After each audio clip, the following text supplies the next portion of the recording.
Hey guys, Lucas from iExplore here. Tonight we're going to explore Shibuya, kind of a different area of it that we haven't really explored on this channel up until now. And of course tonight I have the Nikon Z9.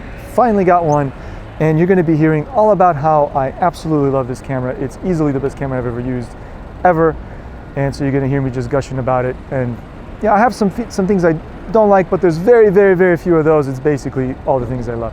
So more about that in the video. Before that, please consider supporting us on Patreon. It really helps us out. It certainly keeps us motivated to produce more content for you guys. And anyway, you get a couple perks if you do. All right, so please check that out. Let's get on to the video. iExplore. All right, guys, so we'll get right into some shooting. Now, I'll be talking about the camera throughout the whole video, of course. And also, I should point out that I have my 40mm f2 from Nikon, which is also like an awesome lens. I'm loving it. So this combo, perfect, just beautiful. So let me shoot this first before I say anything really about the camera. I'm gonna have it here on M mode with a slow shutter, f2, 800 ISO, and I'm gonna underexpose a little bit to get this really cool view over the Shibuya River, which honestly is more like a drainage ditch than a river. It's just a concrete spillway, but yeah, that's pretty cool. And I kind of want to shoot this as well. These ladders and stuff over here are pretty neat. Not bad. Not amazing, but not bad. All right, so let's talk about the camera a bit. How can I summarize it? I can call it sort of a mix of a Z6 II, a Z7 II, and like a D4 or D5, one of those flagship SLRs. And you just mash those three into one camera and then crank it up a couple notches, like multiply it times 3, and that's this camera. Because it has all of the positives of all those cameras and pretty much none of the negatives. I'm gonna shoot something over here. Let's see, actually, I might have to go on, because I'm trying to shoot like there's this staircase, and at the right angle, what I noticed is that there's like silhouettes of people up there.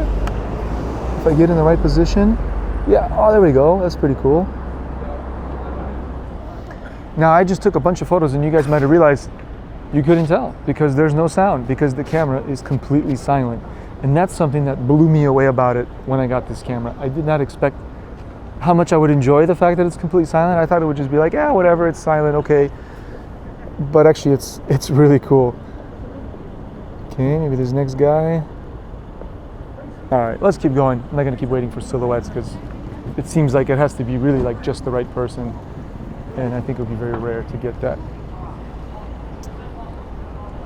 All right, let's go this way.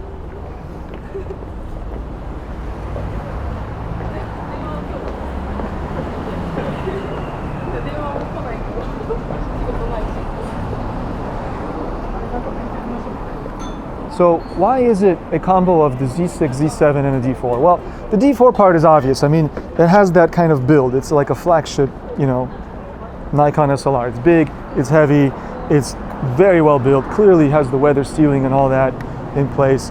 And it's a low light monster and an autofocus monster, just like all those flagship models. Because finally, they solved one of my biggest issues with the Z6, Z7 is it didn't have a proper 3D tracking mode like the D4 and all those other, and even like mid-range SLRs, I think like a D7500, which is a pretty, you know, accessible, not crazy priced camera that anybody can get. And that had 3D tracking, right? But the Z6 and Z7 had this subject tracking, which, you know, I don't need to get into it, but it works a little differently. I don't like how you access it. It's very annoying. This is gone. There's a dedicated 3D tracking mode, works like you would expect that mode to work. You point the little, you know, focus point on whatever you want, and it just tracks it when you hit the focus button, which for me is the back button, not this one. I love that. The other aspects it has, like, why is it like a Z6? Well, it's really good at low light, like a Z6, which is fantastic at low light in terms of autofocus in general, and in terms of low light performance and dynamic range. And then the ways in which it's like a Z7, well, it's a 45 or 7 or whatever megapixel sensor. You have the same resolution as on a Z7, even though this is apparently a bit of a different sensor. It's not the same thing. I'm going to shoot something over here that I like. But despite it having a similar sensor, it's not the same. And this one I think is a little bit better for low light performance. Oh, here we go. This is beautiful. I switched over to M mode. Okay. Let's go more this way. I think it'll be nice to walk along here. Although, I'm just gonna get a shot of this neon sign first. It's nice. Beautiful neon up here. Nice colors and all that. Actually, for this shot, I'm gonna bring it up to f2.8. Click, click. It's gonna be hard for me to edit this video later because I usually listen for the clicks to put the photos at the moment of shooting, and I can't do that anymore. I could turn on like a fake shutter sound, like a look at, you know, pre-recorded simulated sound, but that's lame. I'm not gonna do that. The point is, this is silent, so I'm gonna use it that way. So I'll just do my best to sort of put those photos where I think I took them in those moments. Anyway, so it has the 3D tracking. It has all these other benefits from those other cameras, and they put it all into one camera, and then they made it better. And how do they make it better? Well, first of all, one thing that they fixed, and I'm sure I'll talk about this in a future video where I talk specifically about things I love, but just shortly, the EVF is more responsive. It turns on faster. It's more reliable in the sense that I know when I bring the camera up, by the time I look through it, it's on instantly. On the Z6, Z7, there's a slight delay, and that has definitely caused me to miss a shot or two here and there.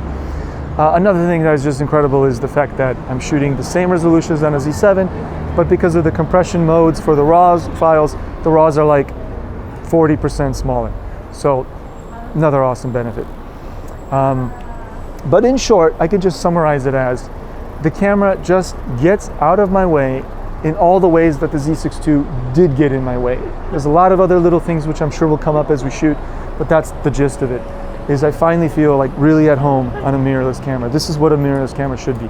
Now I get that it's an extremely expensive camera, and it's also a big and heavy camera, so this is definitely not for everybody, and I'm not trying to make some sort of case that like some YouTubers will say like, well, if you want to be a real photographer, you got to get X camera. No, this is a very specialized camera, but if you want all these features, and especially if you're a professional, this is the way to go. There's no other way to do it. You don't want to get a Z6 and compromise unless this is really out of your budget. But if you're doing any kind of professional work, something like this is a must.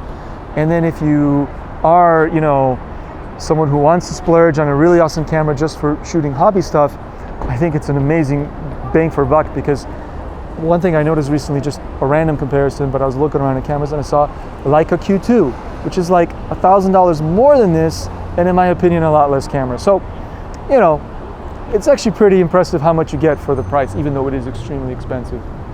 I'm going to shoot something up here because this view is just really nice of the dusk and the skyscraper. Not the best composition, but it just looks cool.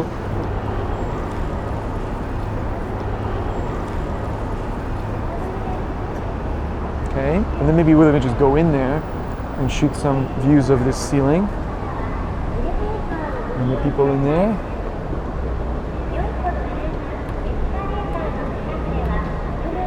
Now I'm on M mode and a slow shutter because, you know, I'm not expecting a lot of motion, and I'm just trying to keep the ISO as low as possible, even though the camera performs great at high ISOs, but why not keep it low? And that brings me to another little detail that I love on this camera, is that, of course, they brought back the mode button. There's no more mode dial to switch between A and M and S and whatever. There's a mode button, and I love that. That is, to me, much faster, more intuitive to switch between M mode and A mode, which are the only two modes I ever really use. Let's go over here a little bit. I'll shoot a couple more things in here. Maybe try to use the reflections a bit. Maybe I'll use the screen. Another cool little thing, when I flip the screen out, it turns on automatically, which is something that doesn't happen on the Z6, but that reflection is not interesting.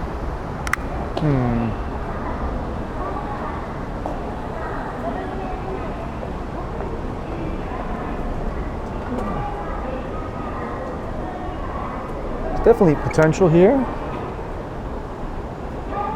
but I'm having trouble finding it. I mean, I've shot around here before, but I never really found like a truly perfect shot of this. Let's just go over and shoot the staircase directly, which was one reason I wanted to come to this area, is there is this cool LED staircase here, and it will make for some nice silhouettes. Although I wish it had something different on the display. Right now it's just not super interesting. I'm gonna go back to aperture mode, so that I'm on a 2/50th of a second minimum shutter. Okay, and we'll shoot some people going down this thing, hopefully. But again, there's just like text there. It's kind of lame. Maybe I'll throw up some photos I took here recently that were a lot more interesting. And you'll have to take my word for it because it's going to be hard to show this, but it's not 100% flawless, but it does a really good job of tracking people coming down these things against this backlit LED, and you'd think that it would actually struggle with autofocus in this case, but it really doesn't. It's pretty much nailing it. So that's awesome. That alone is amazing, how well it tracks in these kind of harsh lighting conditions. Let's see. Yeah, I mean, I'm on f2, and most of these are really, really tech sharp on the subjects where I wanted it. But there's a lot of like other activity, people sitting around, and I do regret that there's text tonight. Sometimes they do something more like an artistic display on here, but tonight it's just something really, really, yeah, like an ad. So let's go up a little bit. Oh, there, it's flashing. And maybe I'll shoot it like this.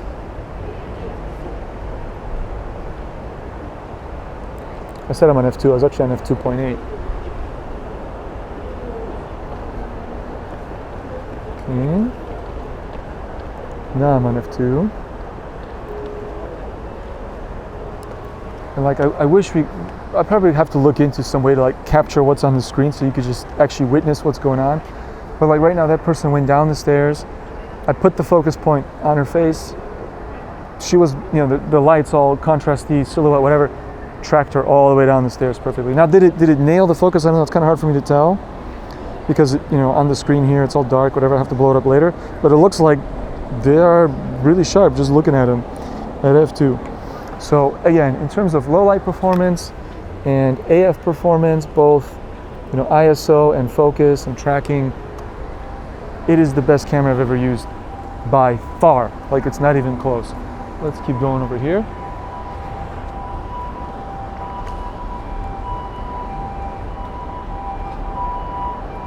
So I gotta say that I've never been this impressed by a camera this fast. You know, I got it, I thought, I'm gonna buy this because there's a long wait list. I ordered it like 6 months before I got it, and I thought if I hate it, if it turns out that there's stuff I don't like about it and it's not worth the money, I felt confident that I could be able to like sell it back even secondhand for pretty much what I paid for it new, or even a little profit, because it was so hard to come by, and I knew the secondhand prices were high. So I'm just pausing here to look, but I want to shoot something here, but it's not working for me. As I get closer. So anyway, I just took a chance. No, this is not good. We'll keep going. But I just took a chance and I bought it. And again, I'm blown away. There's no way I'm selling it. I'm keeping this camera. This camera will serve me for years and years to come. And one thing like about it that makes me confident to say that is also that there's no mechanical shutter, which is one of the key selling points of this camera. So there's nothing really in it that can break, right, permanently. I mean, of course stuff can break, but the mechanical shutter is the one thing that can go on even high-end cameras eventually. But this one doesn't have that because it's purely an electronic shutter, which is of course why it's also silent. And that's like a cool little perk. So although it was a huge expenditure, for me at least, because I do make money from photography, it is worth it. But money aside, just talking about, is this a camera like fun to use, enjoyable to use? Does it allow me to enjoy photography more? Absolutely it does, because it, like I said, it gets out of my way. And that is the most important thing to me in a camera. Oh, there's a cool view, this guy with this flashy thing. What I care about cameras, most about cameras, is for them to just get out of the way and not be a distraction when I'm trying to take photos and be creative. And this one does that just to the extreme. It allows photography to just become sort of second nature. Like, you know, like the camera's an extension of my eye or my hand, or both. Oh man, this guy keeps moving around. Okay, now he's just hiding. Maybe he'll come back out. Yep, there we go. And then just track him. And again, like even that guy way over there, it locks in on his you know, head so well. Even though he's on the very far edge of the frame, I'm getting this little yellow box that just staying on his face. And even when he moves around and I move the frame a little bit, you know, sometimes of course it might lose him. You know, it's not perfect. Just lost them there for just a second, but for the most part, as I'm holding down the focus button, it has them just locked in, and to me that is just incredible. All right, I wonder if we can go through there down there, but maybe not. Let's get a couple more shots up here. Okay, I was gonna say move on, let's move on, but I like this as well. For this, I'll go really slow. Let's go to a 20th at 5.6, and I just love the colors and effects on this beautiful railing here. That's incredible. Okay, I'm gonna go to a 10th and a 4 to bring the ISO down even more. Okay, I just want to perfect. Now I'm just being pedantic. I think I got this already, but yeah, I nailed it. The IMUS is of course very good. I don't know if it's any different or like better than the Z6. It's hard to say. I was just on a 10th, and one of them was a little soft, and most of them were pretty sharp.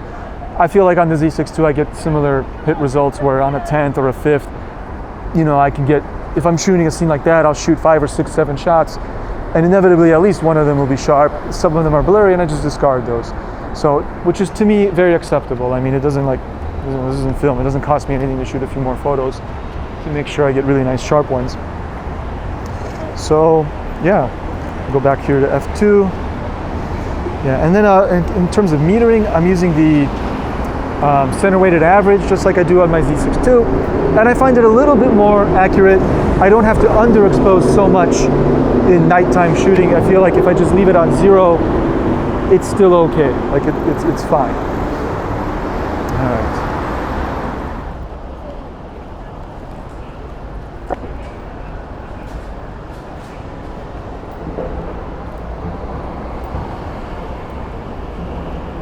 Here we go. I like the light in this position, or this spot here, I should say. And people are well lit. And then I like this construction wall. The background of it is interesting.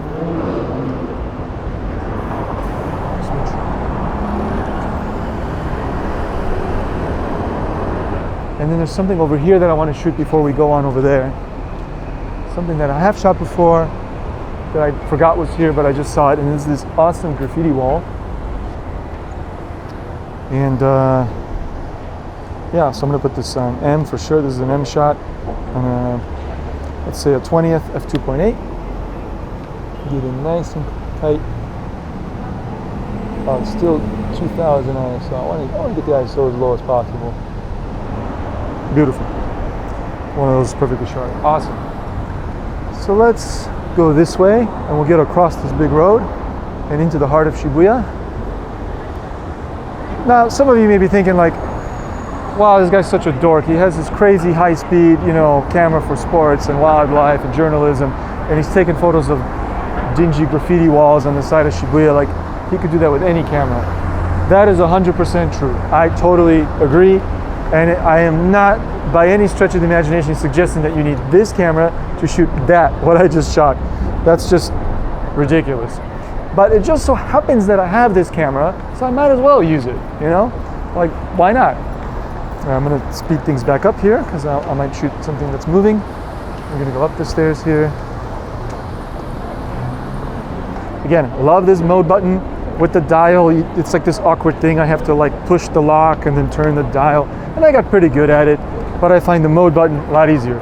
Mode, flick of the thumb back here, and I'm switching between A and M like it's nothing, which is what I had on my D4 back in the day. And that's why it was something that I kept complaining about with my Z6, because it just, I don't need a mode button, mode dial I should say. I just want a button. And it's crazy, just I don't come into Shibuya as often as I used to, and it changes so much, even from like day to day, because they're tearing down all these old parts of the station and they're rebuilding these new ones. Some of them are already done, like these skyscrapers here, but then this one's just coming up now. And then the station building itself, I don't know what they're going to put there. They're going to replace it with something, but for now it's just like getting torn down. Maybe down there's a cool scene of this guy kind of minding the buses, and he's got his colorful baton. Safety guy. Oh, actually with the taxi going in, that's nice. And again, like, it's these little things. I stopped shooting for a moment, and then I realized, oh, I want to shoot. And when I brought it back up to my eye, the thing was on focusing immediately. It's just extremely responsive, as it should be. As a camera that's meant for people who are going to be shooting, you know, Usain Bolt in the Olympics, it needs to be fast and responsive. I don't, strictly speaking, need that, but I like having it. And I will say, one justification for this camera is I did have a couple of jobs last year in 2021 where I shot with my Z6 and the Z7, which I actually bought specifically for a job. And having this camera, I can say without a doubt, would have made those jobs easier. Now, I was able to achieve what I needed to achieve for those clients, and it was fine. But had I this camera in my possession, I certainly would have been happy. It would have just made it easier. And again, you gotta take my word for it, but the lock on that guy is just perfect. I mean, again, just right now at the end, it did lose it for a second, okay, sure. But basically, it tracks extremely well. It seldom loses tracking. And you know, this is a rough condition because like, it's pretty dark down there. There's a lot of other distractions. You can't even really see his face because he's wearing a cap and I'm above him. And yet it somehow is locking in on his head. It's identifying the guy as a human and with a head. And it's just incredible to me. So there's some AI, you know, voodoo going on in this thing, which is really awesome.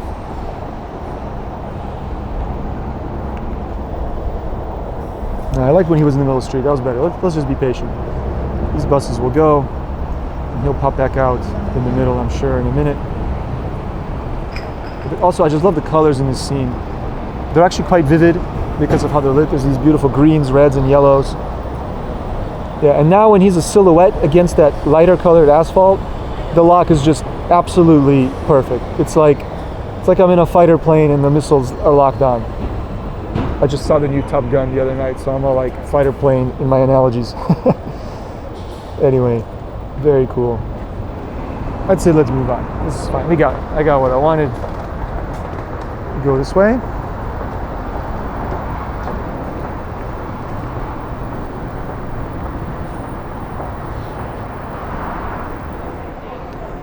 So yeah, you've heard me say everything that I love about this camera, and you're probably thinking like, God, what a fanboy, this guy.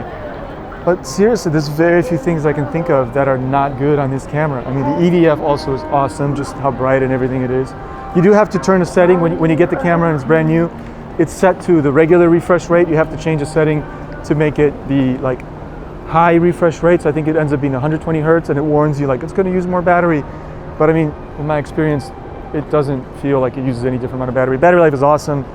I gotten like well over 1,500 shots on a charge, and I didn't even run the battery all the way out. It got down to like 20%. It all really depends on how much you shoot, because if you just hold the shutter down and just shoot, you could probably shoot a few thousand. It's really more about how much you use the EVF or the screen. That's what really is draining the battery. Not so much the action of taking photos. That doesn't drain the battery very much. Here's a beautiful scene. I love this ramen shop. And there's some nice people. And this is a great example. So that is all lit with fluorescent lights in there. And you'll see in the photos that like, just like on a standard shutter camera, the colors do change because depending on where in the cycle rate of the fluorescent lights, you get a different color. That light turns on and off 50 times a second. And if you get it when it's off, the scene will be more greenish. When it's on, it'll be more violet-ish, or vice versa, I forget which one's which. The point is, the colors will fluctuate based on when in the cycle I shoot the photo because I'm on a 2/50th of a second. But what would happen if I did that with my Z6 on 2/50th of a second is I'd get weird banding because the electronic shutter is reading the sensor data like line by line, and that synchronizes up in weird ways and you get weird banding. Not happening on this camera. The electronic shutter feels like a mechanical shutter in its results. So if I want to get rid of the fluctuation, just like on a mechanical shutter, I have to slow it down to the refresh rate of the fluorescent lights, which is 50 hertz in Tokyo, because that's what the grid is in this part of Japan, the electric grid. And I talked about this in other videos, so this is not a new thing, but I'm just saying that it works exactly as a mechanical shutter does. It's actually, let's do that. Let's put my money where my mouth is. Let's put it on a 50th, okay, and shoot it. And now there should be no color distortions. And sure enough, but of course I'm getting some motion blur because people are moving. And yeah, the colors are perfect. When I'm on a 2/50th, there's going to be some fluctuations, right? Whoa, holy, there's a fight. This guy ran into him in his bike and interesting, well. The dramas of the streets in Japan, huh? And he's like, okay, yeah, sorry. But you know, that guy, I wouldn't mess with that guy. He looked like a gangster kind of, you know? He's gonna come out here and like have that guy whacked. Anyway, back to what I was saying. Basically, the point is, the electronic shutter, no problem, okay? I will admit though, let's keep going. I was in a restaurant once, a while back, like inside the place, and it was fully lit by LEDs, like these strips of LED lights on the ceiling and stuff. And then I did see some like kind of banding issues where the colors would shift in a weird way.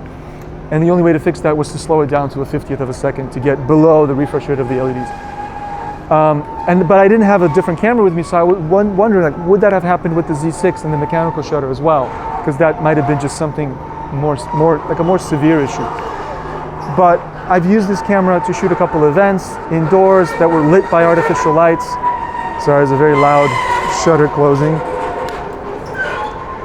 And when I shot those places and those events, I had no issues. So although when I got the camera, I was a little bit worried about the, you know, implementation of this electronic shutter and would it actually be viable in artificial lighting, and all those fears have been put aside. Other than these edge cases, it works phenomenally. I'm just gonna shoot this. We actually shot this in an old video. Those of you who watch our channel religiously will recognize this. I just wonder if there's some potential here tonight for a good photo, because you can shoot through these, like through this window or into this window, and then there's a reflection of the people standing behind me and to my left across the street, and they become silhouettes. Plus, I have the kitties, these maneki neko here in the foreground, and so I'm trying to just like combine all this stuff. The nice thing about doing these abstract shots is people totally ignore you because they just assume you're shooting these little cats in the window, which I'm totally not, although here, I'll shoot one of them just to show you guys. But basically I'm focusing on the people in the background. And again, the no blackout shutter allows me to get really good timing. I can feel there's just less lag from when I press the button to when the photo is actually captured, even less than on an SLR.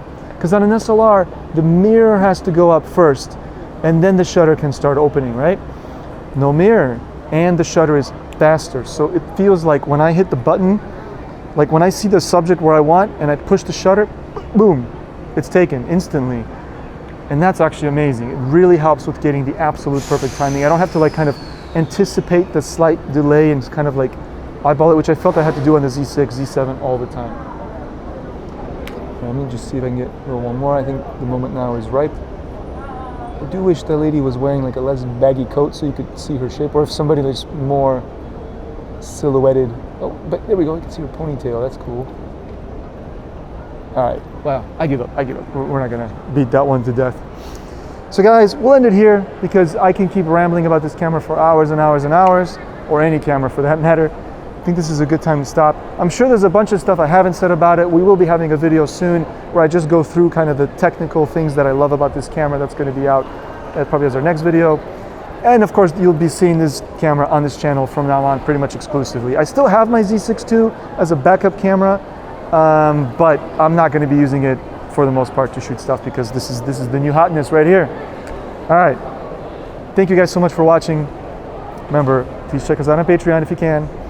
And I hope you enjoyed the video, and remember, always challenge your eye.